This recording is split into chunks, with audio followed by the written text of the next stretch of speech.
hard to just say, I don't know.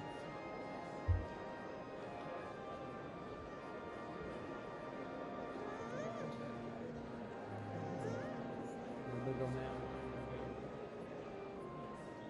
He may not know. He should know it. He's dialed in, so he should hear, so he's probably checking.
Good morning, everyone.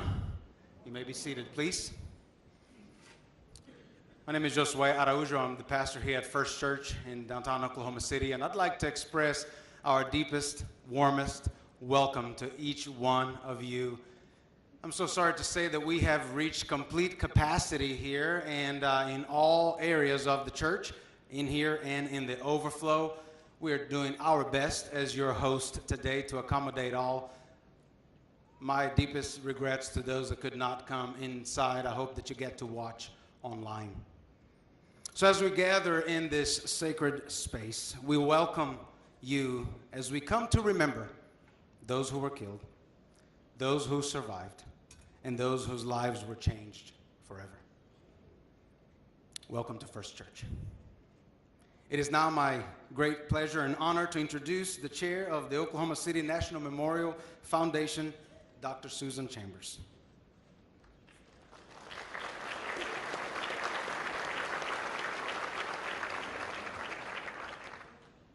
Good morning. Thank you for joining us for this 30th anniversary remembrance ceremony. Thank you to the A Cappella Federation for providing the beautiful music before the start of our ceremony. Thank you to Sharon Austin from First Church.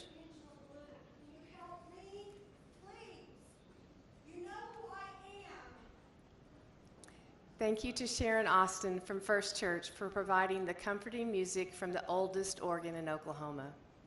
Thank you to the Oklahoma Fire, Pipes, and Drum who led our procession.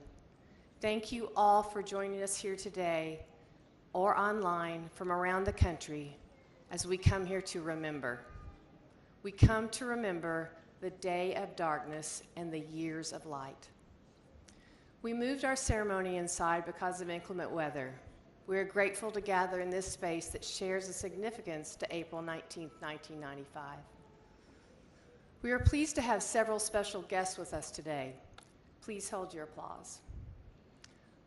Former President Bill Clinton, United States Senator James Lankford and Cindy Lankford, U.S. Congressman Frank Lucas, U.S. Congressman Tom Cole, U.S. Congresswoman Stephanie Bice. We thank U.S. Senator Mark Wayne Mullen's staff for joining us today.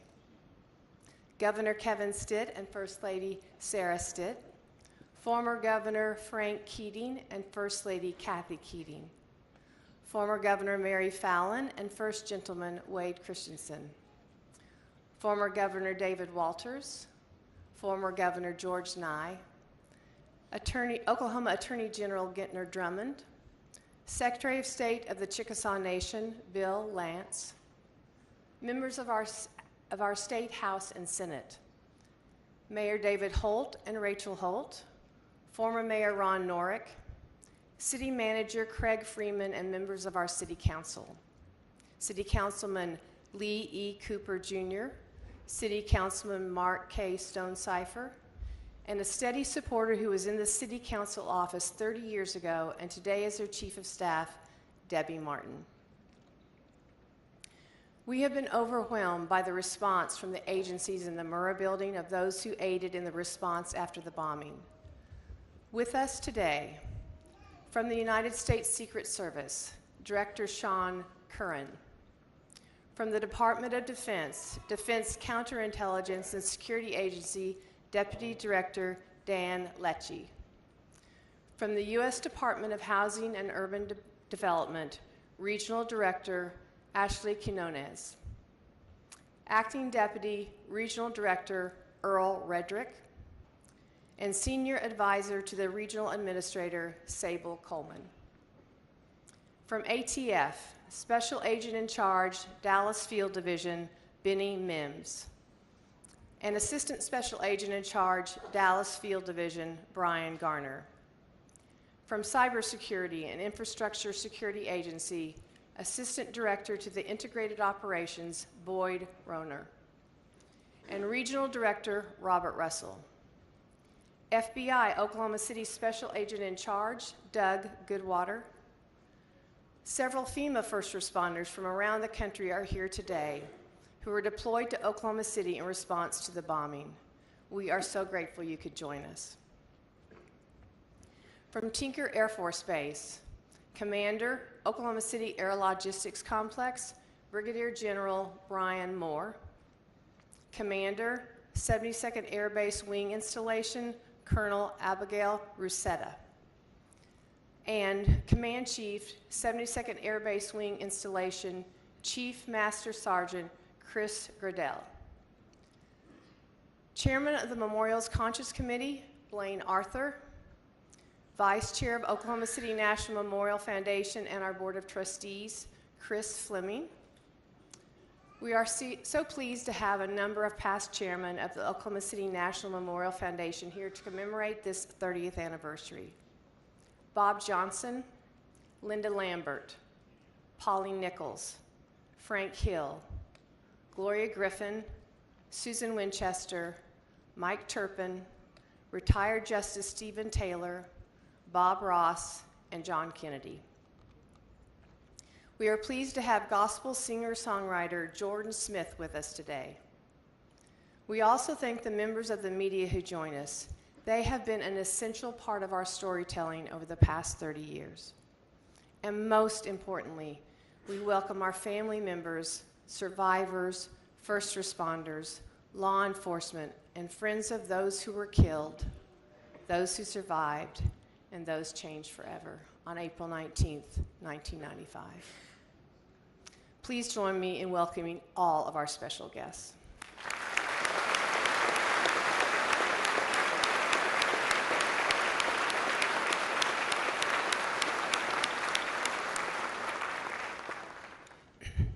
As we have done each year for the past 30 years, we gather as a community on April 19th to remember, to learn from what happened, and to grow and heal. This is a time of reflection. Those we honor today serve as our inspiration as to why it is vital we continue teaching the world our story. When we remember, we honor those impacted. When we remember, we can strive to prevent these acts of violence from happening again. With any tragedy, we strive to make meaning out of what happened in our lives and to weave it into our futures. We recognize that April 19th may bring up difficult thoughts and emotions, yet it is by acknowledging these that we continue to heal and move forward. The memorial and activities related to the bombing remind us of what violence can do, and it also reminds us of the incredible acts of so many to help. Visitors to the memorial and museum often leave with a better understanding. Peace, courage, and hope are often words that visitors use after leaving the memorial grounds and exiting the museum. They are changed, and they can bring this change forward in their lives. What started with day one in November, and for each of the last 168 days, we have honored those who were killed, those who survived, and those changed forever on every television station in Oklahoma, newspapers, billboards, and online. Thanks to our friends in the media for sharing this every day. We have also held monthly Better Conversations on topics that are worthy of discussion to help us find common ground on our sacred ground. We have held 3 mental health workshops for our key stakeholders and found ways to get people back to our site that have not been willing to come before. We are proud of that progress. We brought physicians and dentists who were so critical in the hours and days following the bombing and saluted their incredible work. Donna Bucella, who worked under Janet Reno in 1995, came back to keynote the Committee of 100, a group that honors first responders. She spent time with our staff and working with our archives, and she spent time at the OCU Law School teaching new lawyers lessons learned. Then just this week, we partnered with the University of Oklahoma on a teach-in where this idea that started with the deans would have their colleges of medicine, music, architecture, journalism, and law students reflecting on the past and hearing from people involved as they teach this story to the next generation. These are all valuable lessons that we cannot take for granted. OU also planted 3 survivor trees on their campuses this week to remember. We are grateful so many have stepped up with acts of service, honor, and kindness, so symbolic of what we saw in the Oklahoma Standard 30 years ago.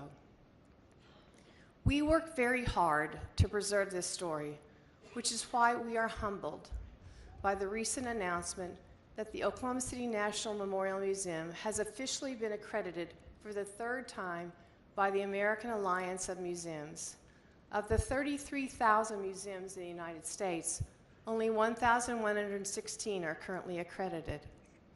This certification signifies our ongoing commitment to excellence in preserving history, providing educational experiences, and maintaining the highest standards of stewardship. A special thanks to a small but mighty staff that collectively keep this going. It is truly an honor to work with each of them. Marilyn Jackson, President and CEO of the American Alliance of Museums, says, 30 years later, the memorial's mission remains relevant. They reach a wide variety of learners with varied, innovative, and engaging programming while also looking to the future, understanding that those directly touched by the 1995 bombing event will continue to decline. Its approach to sharing individual stories, the power of resilience, and commitment to facilitating difficult conversations serve as a model of excellence in our field. Preserving this story is critical to our core mission. Earlier this month, as part of the 30th year, the memorial was honored to work with downtown OKC and the city of Oklahoma City in creating the new entry point gateway to the memorial on 6th Street off I-235 in Harrison, at the threshold to one of the most significant sites in our nation's history. This gateway reflects the weight of the journey and shapes emotions. As visitors exit, they see a bold and bronze OKC, symbolic of our gates of time. And then as they pass under the railroad overpass, they see the words, "Be the light," that will serve as a reminder of how this city has risen from tragedy, carrying on your message of resilience to the world. Our Memorial Conscious Committee, composed of family members, survivors, and first responders, has been with us on every step, and we work together to ensure that we are always upholding the memorial mission throughout all of our work. We thank our Conscious Committee for their service and welcome those today. April 19th, 1995 started like any other day. Oklahoma City Mayor Ron Norick had just concluded the city's annual Mayor's Prayer Breakfast downtown at the Myriad Convention Center when the attack occurred. The extraordinary leadership of Mayor Norick led us through our darkest days.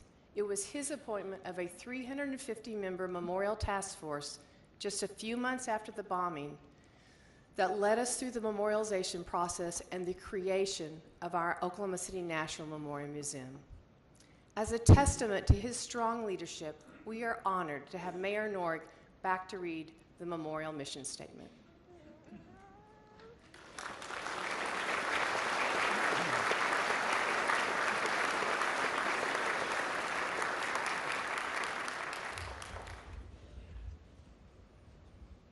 Good morning. Good morning. We welcome you here today to remember those who were killed, those that survived, and those changed forever. May all who leave here know the impact of violence. May this memorial offer comfort, strength, peace, hope, and serenity. Please join me in 168 seconds of silence.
Thank you. In the days that followed the bombing, Governor Keating and First Lady Kathy Keating helped show the world that the community of Oklahoma City put the heart in the nation's heartland. The Keatings knew immediately that much was to be done. Only 100 days into office, he and his wife Kathy led us through the darkest days, organized the prayer service, worked to save the mural art out of the building, raised money for scholarships for children who lost a parent, and created a plan to care for many. We have been blessed by great leadership, and it was no accident that Governor Frank Keating and First Lady Kathy Keating were there to lead us. Please help me welcome back former Governor Frank Keating.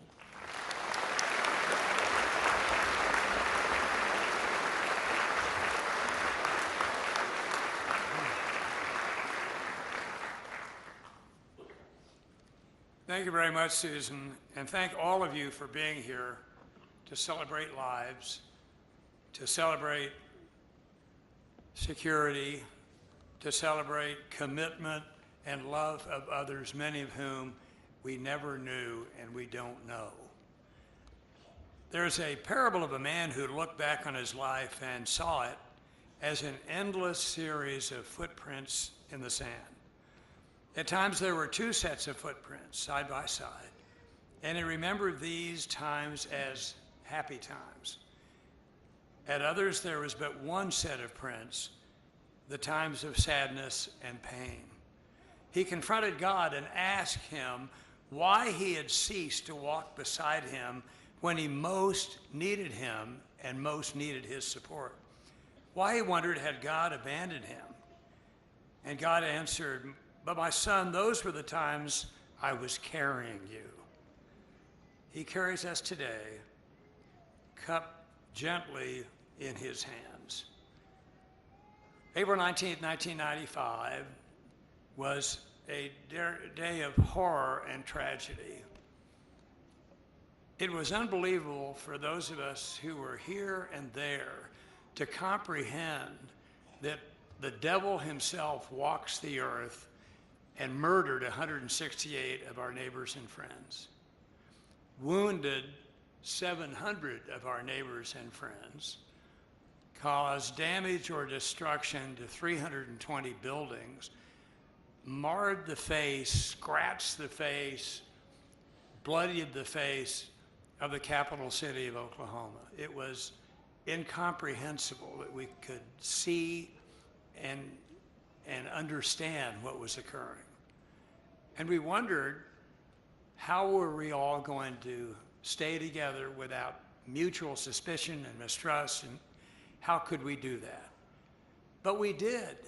The Renaissance of Oklahoma, and by the way, I checked this morning, how long is a generation? A generation is 25 to 30 years. And why is it a generation? Because you grow up, you get married, you have children, it's another generation.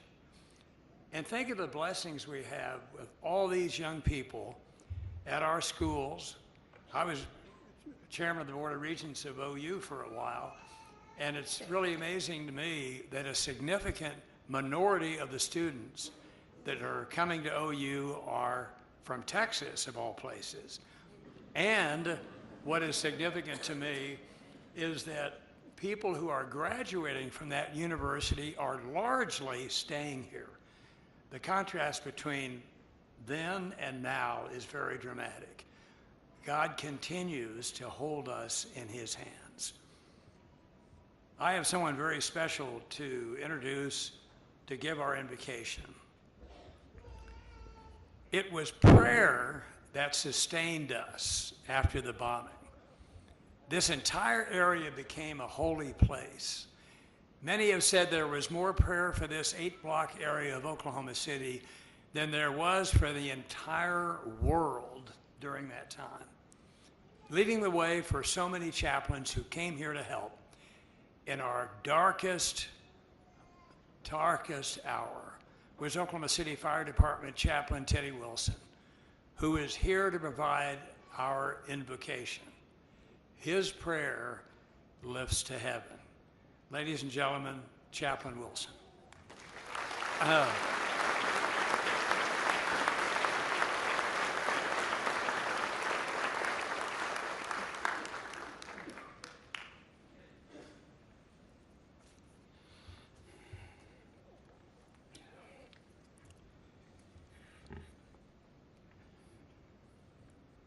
was indeed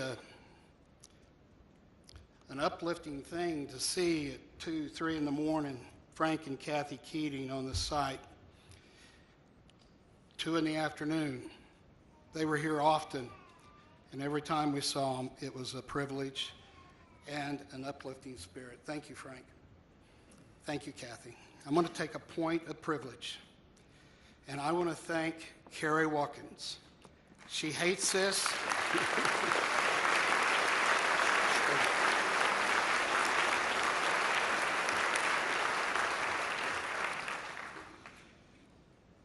Carrie and her people, and Carrie in the last 29, 30 years, your leadership, your heart is shown in our memorial and in our museum and in everything that you do, extending to congregations, to communities, to folks who are in need. Thank you. I'm asking you, all of you, today, we bathe this site in prayer. It's untold how many prayers were made. But I'm asking you today, all of you, to join me in your tradition as we pray. Bless the Lord, O my soul. Bless his holy name. 30 years ago, Lord, was truly a dark and evil day. But you, O God, were there to usher into your presence all of our beloved victims. We asked on that day just to give us as many survivors as possible. We remember today the grieving families and friends of those you received the moment they took their last breath here on earth and their first breath in your arms. From the oldest adult to the children to the unborn babies who only knew the warmth and love of their mother's womb until you, O Father, received them unto yourself. We remember our survivors who were in fact the very first rescues. In spite of their injuries, they helped their co-workers and friends and children on this hallowed ground. Likewise, all those who helped in the structures surrounding the Murrah building, the YMCA, the Kirkpatrick Hotel, the Journal Record building, the Athena building, many of the buildings around us where blood was shed. Father, so many physical and emotional injuries have been endured over these last 30 years. Dana Bradley was our last survivor on that dark day. She, like so many others, are still recovering today. One of her rescuers, Fire Chief Keith Bryan, 10 years later, saved my life. He offered me part of his liver one day, which was not to be until his untimely murder. His family honored his desire to save my life. And God, you gifted me his organ. He saved me and 2 others with his kidneys. Even in death, he was saving lives. Father, a true friend and a true hero. We remember all the rescuers, the firefighters, the law enforcement officers, the National Guard, other military personnel, civilians from every walk of life who rushed in to bear up in our arms, extricating all that we could and getting them to the definitive care that they needed. The Oklahoma Standard was on full display that day, which brought light into the darkness. This standard, in all reality, is your standard, O Lord, to love one another as you have loved us. Nurse Rebecca Anderson rushed in to apply her skills and fulfill her calling, to bind up the wounded and comfort the injured. She gave her life her full measure of devotion, as Abraham Lincoln puts it, honoring her calling that dark day. There is no greater love than this, than a man or a woman who lays down his life for his friend. When the hope of rescue was dashed, the technical term of recovery was hard to accept. You, O Father, refrained that term for us into a picture of restoration. Our job changed to restoring each victim back to the awaiting families as best as we could, so that they could put a period at the end of their dark days and begin their years of light. We pray for all who participated in helping the victims' family members, our survivors, our rescuers, our medical personnel, our counselors, our legal teams, investigators, all who have poured so much of themselves into these years of light. I ask for your blessing from you, O Father, today. Bless us with another measure of your healing today. Bless the Lord, O my soul, and all that is within me. Bless his holy name. Bless the Lord, O my soul, and forget none of his benefits. For it's in my precious Lord's name that I pray, who loved me and gave himself for me. Amen.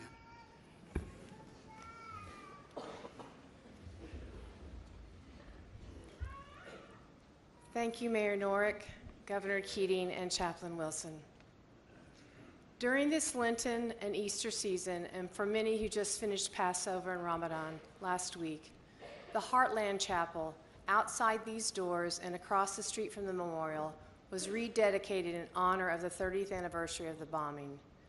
This open-air chapel stands as a symbol of peace and unity. It was created through a rare interfaith effort as a gift to First Church in 1995. The Jewish Federation of Greater Oklahoma City and America and the Islamic Society of Greater Oklahoma City helped build it as the first structure rebuilt. The rededication, where the memorial joined all three faiths in contributing to its restoration, invites us to reflect on the power of shared healing and the spirit that brought people together after the bombing. Our first responders played a vital role on this day 30 years ago and in the days and months following the bombing. We are honored they are part of the ceremony today. The relationship that has developed over the years between our fire and police departments is a relationship you do not see in every city and had a lot to do with the coordinated response on April 19, 1995. Please stand for the presentation of colors by the United States Secret Service Uniform Division Honor Guard and the Combined Honor Guard from the Oklahoma City Police and Fire Departments and IMSA. The singing of our national anthem will be performed by Gospel Music Association Dove and the voice winner, Jordan Smith.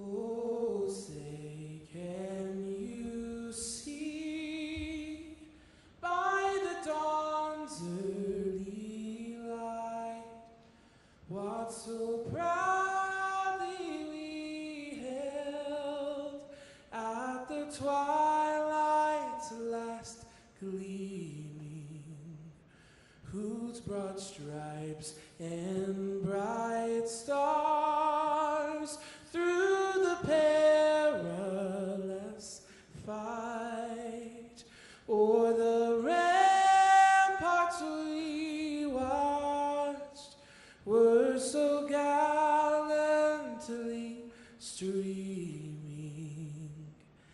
and the rocket's red glare, the bombs bursting in air, gave proof through the night that our flag was still there.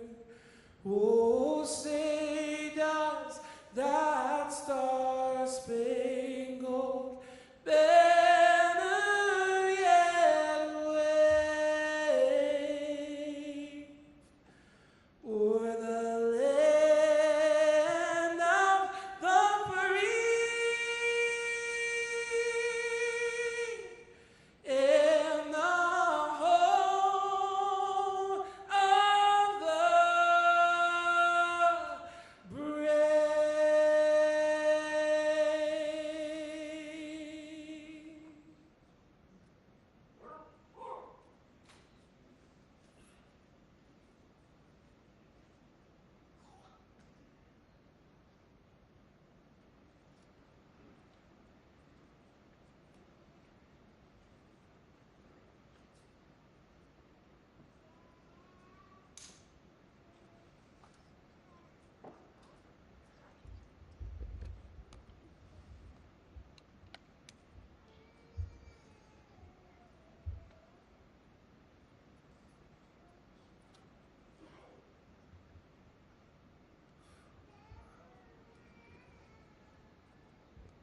Please be seated.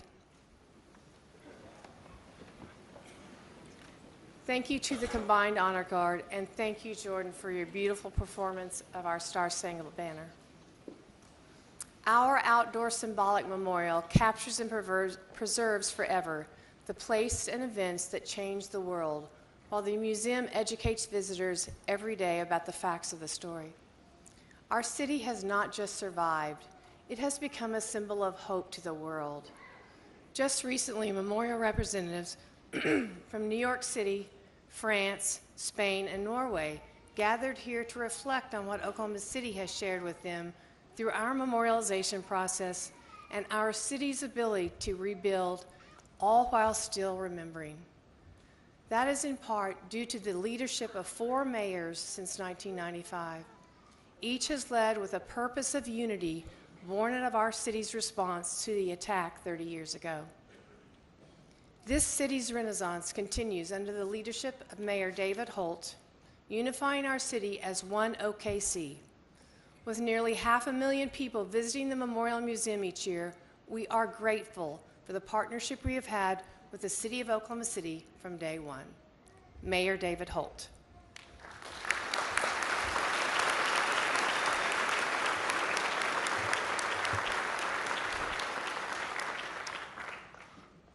Well, thank you, Dr. Chambers and your board. Thank you, Carrie Watkins and your team. Thank you to everyone gathered here today and to everyone who has supported this remembrance. I begin, as I do every year, by thanking our first responders, our own here in Oklahoma City, and those who came to our aid from around the country.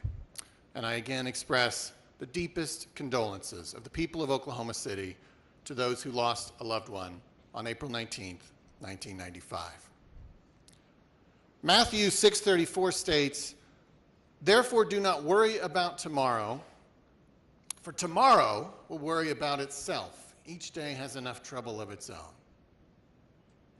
Tomorrow and tomorrow and tomorrow creeps in this petty pace from day to day to the last syllable of recorded time. That was Macbeth. "Tomorrow is another day," said Scarlett O'Hara in the very last line of Gone with the Wind. Spoiler alert. "Don't stop thinking about tomorrow," sang Fleetwood Mac in a song adopted by a young Arkansas governor as his de facto campaign theme when he ran for president in 1992. "We will stand with you for as many tomorrows as it takes," said President Clinton 3 years later, standing in Oklahoma City 4 days after 168 of our family, friends, and neighbors were murdered by a fellow American. We humans talk a lot about tomorrow. Macbeth was wary of tomorrow. The Bible is quite concerned that we worry too much about tomorrow. But I would argue that most of the time, tomorrow represents hope. It did for Scarlett O'Hara and Fleetwood Mac. Tomorrow is a blank canvas. And though no one is promised tomorrow, we each depend on it, and we hold it close, like a lottery ticket. Tomorrow may bring us a better day than today. On some days, it feels like tomorrow almost has to be better than today. On April 19th, 1995, on one level, the people of Oklahoma City certainly had to feel that way. How could tomorrow not be better than today? But on another level, we all knew the sorrows of April 19th would still join us tomorrow. Hundreds of families knew there was someone who was going to be just as gone tomorrow as they were today. Only one person has ever come back, and Christians will mark that event tomorrow. There have been nearly 11,000 tomorrows since the bomb went off. As a city, those tomorrows have in fact brought all the hope and promise we could ever have imagined. One day of darkness has unquestionably been followed by 30 years of light here in Oklahoma City. We have invested billions of dollars into our quality of life, often fueled by unifying community choices that transcended partisanship or other things that might divide us. We are drawing new residents from around the country. We're now America's 20th largest city. Our economy is diversified, our low unemployment rate is on a record streak, and new developments open every month. We have a global identity that's built on a foundation of success and/or basketball, but definitely not a bombing. Tomorrow, we will launch our thunder into what we hope is a historic NBA playoff run. And in 3 years, we will welcome people from around the world as we stage 7 events of the 2028 Los Angeles Olympics. The day after tomorrow, our city will turn 136 years old. And these last 30 years have unquestionably represented our city's golden age. No one who knows and loves Oklahoma City would dispute that statement. On the other hand, for those who lost so much on April 19th, 1995, for those who survived, and for those changed forever, those 11,000 tomorrows have been a mixed bag. Even as tomorrow has brought weddings and births, graduations and success, there has always been an empty chair, or a traumatic memory, or a dark realization of the evil that humans can do. For each of you, I hope this community has done and will continue to do all that it can. I think I use an aspirational word like hope there because to us, just standing with you can feel a bit inadequate. We want to return your loved one. We want to make your pain go away. But though we can't, I know each of us believes that our role in the Oklahoma Standard is to do all we can.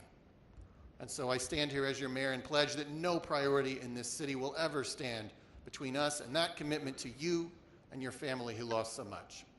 It was a commitment originally made by President Clinton, but we all co-sign. Tomorrow is often a symbol of hope, but it can also be a word of commitment, a reflection that a promise will endure into the future. We all recommit on this 30th anniversary that we will stand with you for as many tomorrows as it takes. Today, I also want to speak of a related commitment that will outlive all milestones and all of us. This is my 8th address to this gathering. Over 8 addresses, I have spoken in favor of love, empathy, truth, and better conversations.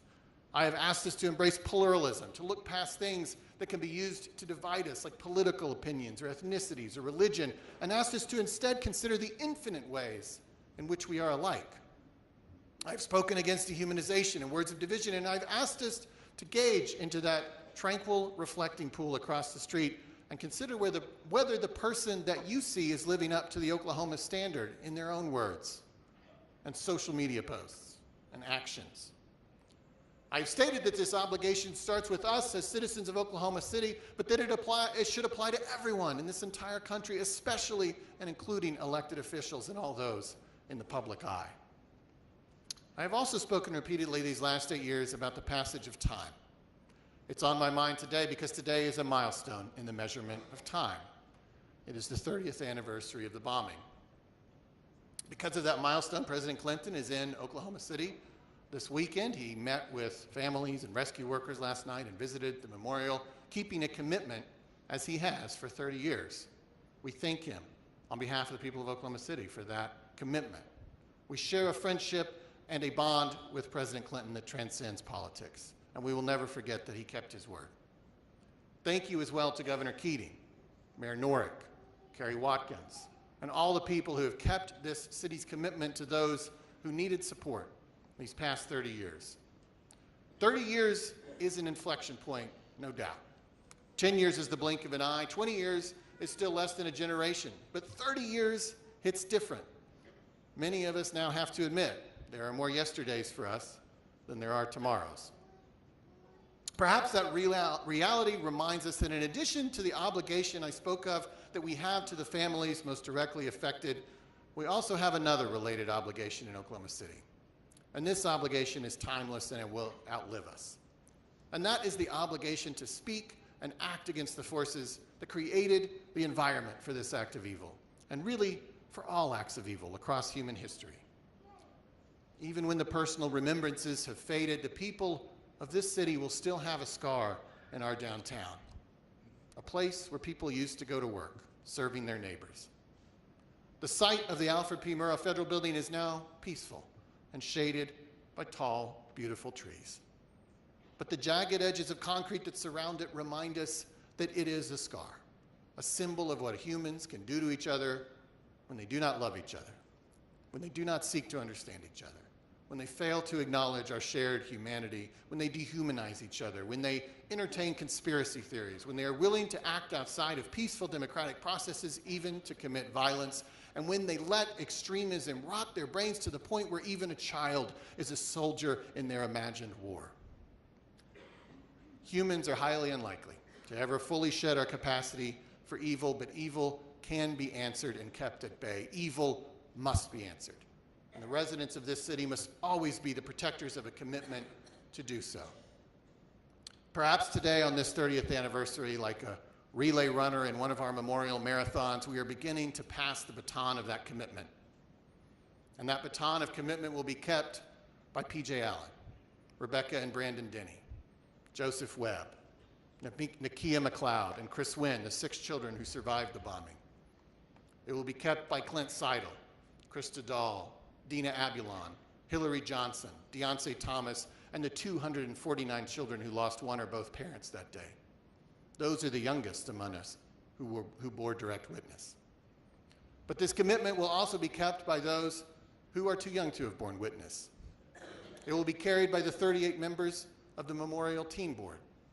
It will be kept by my kids, George and Maggie, who are now almost the age I was when the bombing happened. They host a video about the bombing for middle school kids you can find on YouTube. It will be kept by your kids and your grandkids. It will be kept by the people who will stand here on the 60th anniversary and the 90th anniversary, when everyone here will turn towards a wheelchair on stage and ask the last remaining survivor what it was like. Even then, when tens of thousands of tomorrows will have passed, this commitment by the people of Oklahoma City to stand against evil must endure. I thank each of you and those who will follow for your commitment, for it will require all the tomorrows that lie ahead. Thank you.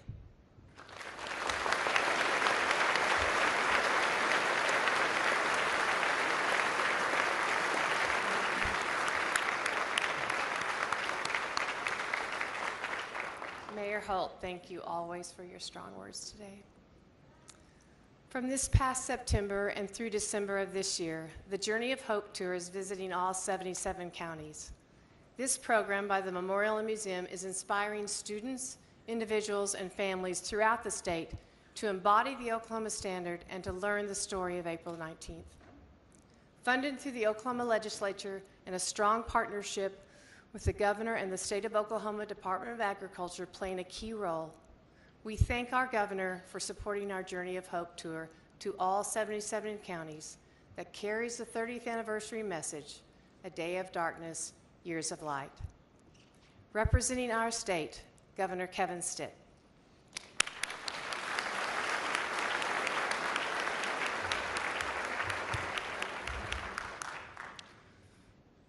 Thank you so much, Dr. Chambers, and thank you for your words, Mayor. We gather here today with heavy hearts and unwavering gratitude as we mark the 30th anniversary of the Oklahoma City bombing, an act of unimaginable violence that changed our city, our state, and our nation forever. On April 19th, 1995, at 9:02 a.m., 168 innocent lives were taken from us. Among them were children, government workers, veterans, mothers, fathers, and friends. But amid that heartbreak, something powerful emerged. In the smoke and rubble, in the chaos and sorrow, we saw the very best of Oklahoma. We saw helpers, people who didn't wait to be asked, who ran towards danger, who gave without hesitation. Firefighters, police officers, EMTs, nurses, clergy, and everyday citizens answered the call. People like Terrence Yeekey and Jim Ramsey of the Oklahoma City Police Department and John Hanson of the Oklahoma City Fire Department, they ran into the rubble to save their fellow Oklahomans. Dr. William Fabry and Debbie Atterby, they worked tirelessly to treat the wounded. Dozens of pastors and chaplains showed up and prayed with the grieving in the hours and the days after the tragedy. Oklahomans gave blood. They opened their homes. They offered their strength. This spirit of compassion and courage came to be known as the Oklahoma Standard, a commitment to service, honor, and kindness that has shaped who we are as a people. And as Scripture reminds us in Galatians 6:2, carry each other's burdens, and in this way you will fulfill the law of Christ. This is exactly what Oklahomans did on that day and every day since. We honor the heroes of April 19th. We also honor those who continue to help, those who stayed, the mental health counselors, the teachers and the pastors, the city workers and all the volunteers, those who carried the burdens of that day quietly, faithfully, year after year. And to the families, to the survivors, the children who grew up without a parent, to the spouses who rebuilt life in shadows of loss, you are the embodiment of resilience. You have turned pain into purpose and sorrow into strength.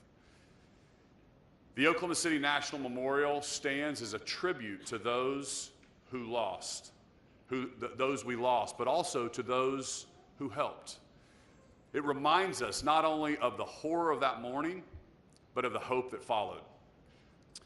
As Romans 12:21 says, do not be overcome by evil, but overcome evil with good. Oklahoma did just that. We chose hope over hate, unity over fear, compassion over chaos. We also remember that the helpers didn't stop in 1995. The Oklahoma Standard continues every time a neighbor steps up, every time a tragedy is met with open arms, every time we choose kindness over indifference. To the younger Oklahomans here today, you may not remember that morning, but you live in a state forever shaped by it. You are the next stewards of the Oklahoma Standard. So today, let us pause and reflect, not only on what we lost, but on what we built in the wake of tragedy. Let us recommit ourselves to helping others, to serving without seeking recognition, to carry one another's burdens, and to living with the same compassion that defined April 19th, 1995. To the first responders, the families, the survivors, and the citizens who showed us the power of love in the face of evil, we thank you. We honor you. May we never forget the 168 lives lost. May we never forget the children, and may we never forget the light that broke through the darkness on that day. May God bless their memory. May God bless all who continue to serve. And may God bless the great state of Oklahoma. Thank you.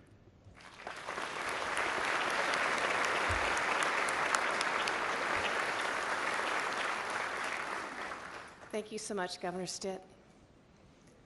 Last week, United States Senator James Lankford and U.S. Congresswoman Stephanie Bice hosted a commemorative survivor tree dedication on the United States Capitol grounds.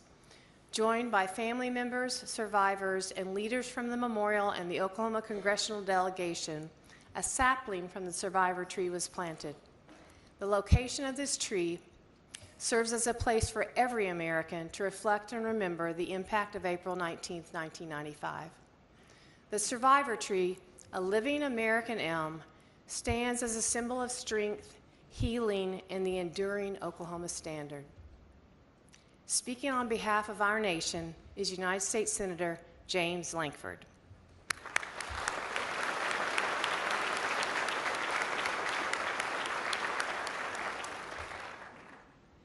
Many of you got up very, very early this morning to be able to get here, stood in line in the cold rain, because we are determined not to forget. Many of you are the living legacy of those that we lost. So you gather every year to remember. Some of you bear the scars because you are a survivor, and you cannot forget from day to day.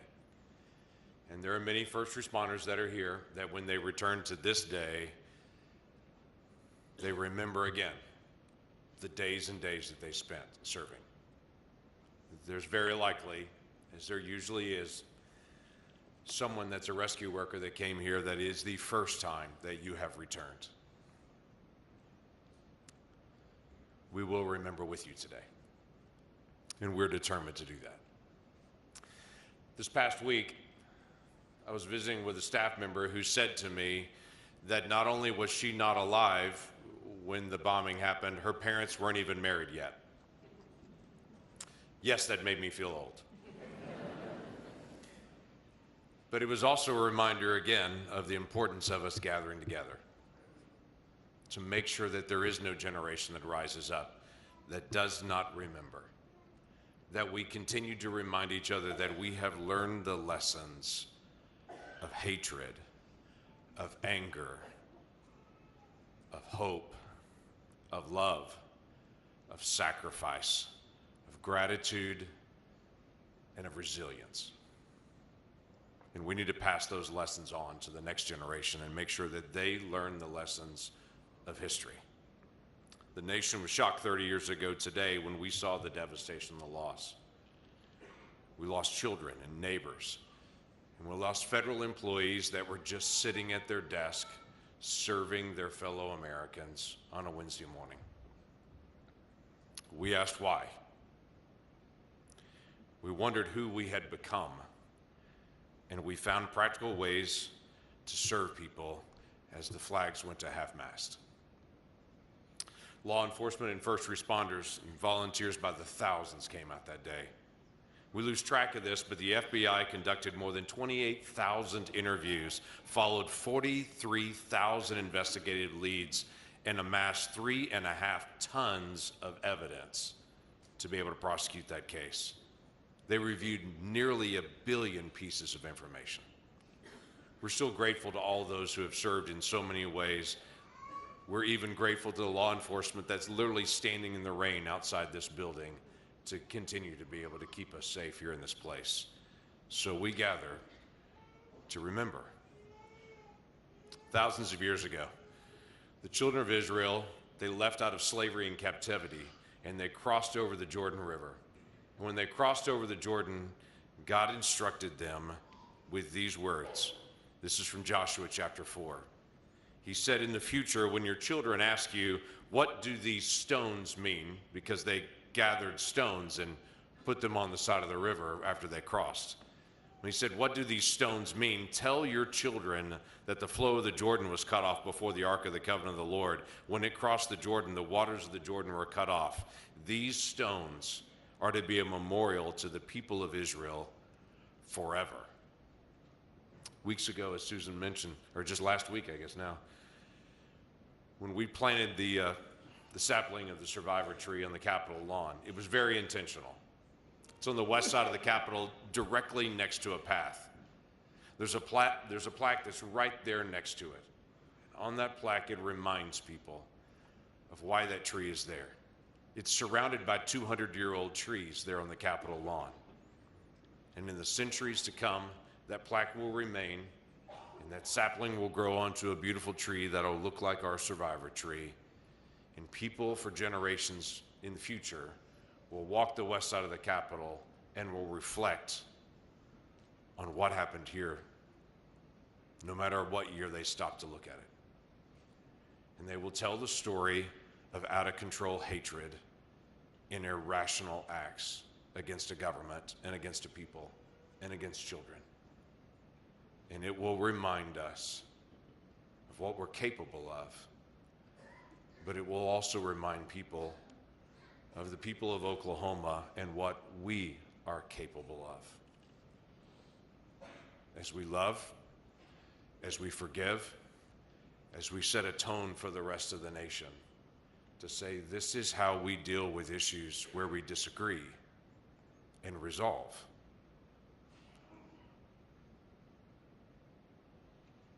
Something we need as a nation. As we gather this exceptionally wet day before Easter, we'll tell today our children and people here why this memorial stands and what we have personally learned from this time period. I stood with some folks that had not been at the memorial just a few days ago at sunset, and I learned a new thing about the memorial even as I stood with them. I stood at the survivor tree around sundown and told them the story about that tree, and in the middle of the story, bats flew out of the tree, and I learned a new thing. There are bats that live in the survivor tree. Yes, I jumped. Let's set the example for the rest of the nation. Let's tell them our story again so that the nation doesn't forget. Let's teach the nation how to love and forgive. Let's remind each other of dark days in the past and how God walks with us through those dark days. Even in the valley of the shadow, God does not forget us, and we will not forget.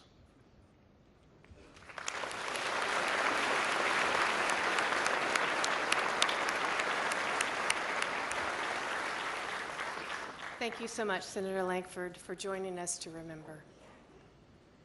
Music played a vital role in our healing after the bombing and throughout these 30 years.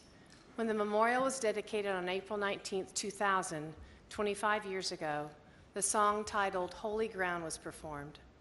This song conveys a sense of reverence and awe toward a sacred place, like this sacred ground we gather near today.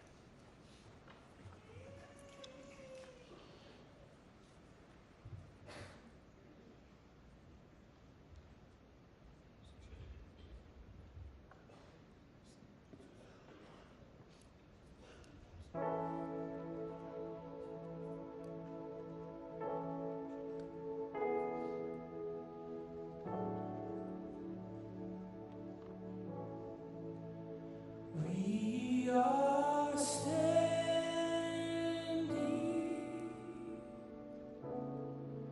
on holy ground, and I know that there are angels all around. There